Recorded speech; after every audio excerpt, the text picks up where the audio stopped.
নমস্কার, আমার নাম ঐশ্বর্য। আজ আমি কিছু মনের কথা তোমাদের সবাইকে বলতে চাই। সেটা হচ্ছে যে আমরা প্রতিদিন কত সহজেই বলে দিই, এখন না, আমি খুব ব্যস্ত আছি, পরে কথা বলছি, এখন আমাকে বিরক্ত করো না। এই কথাগুলো বলতে বলতে কখন যে জীবনটা কেটে যায় আমরা নিজেরাই বুঝতে পারি না।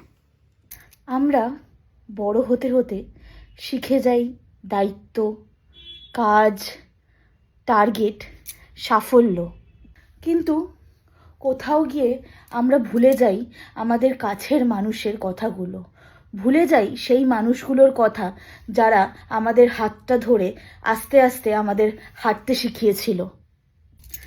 আমাদের বাবা মা বা আমাদের বাবা মারা কিচ্ছু চায় না, না দামি উপহার, না বড় বড় কথা। বাবা মারা শুধু চায় আমরা যেন তাদের একটু পাশে বসি, তাদের সাথে একটু কথা বলি, তাদের মনটা বুঝি। এইটুকুই আমাদের বাবা মারা চায়।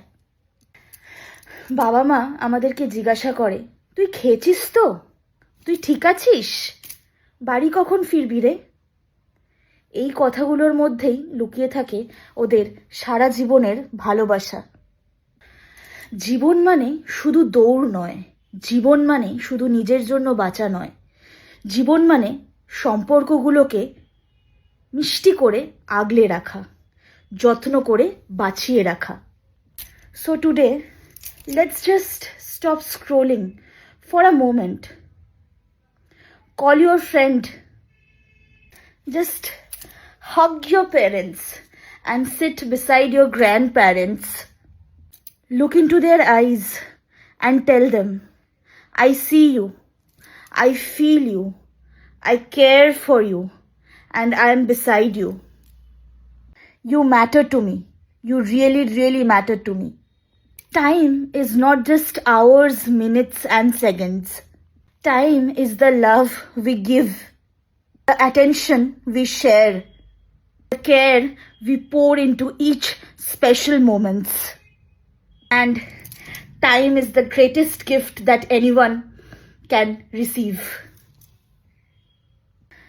তাই সবশেষে এইটুকুই বলবো, মা বাবাকে সময় দাও। দাদু দিদার গল্পগুলো পুরনো হলেও বারবার করে শোনো।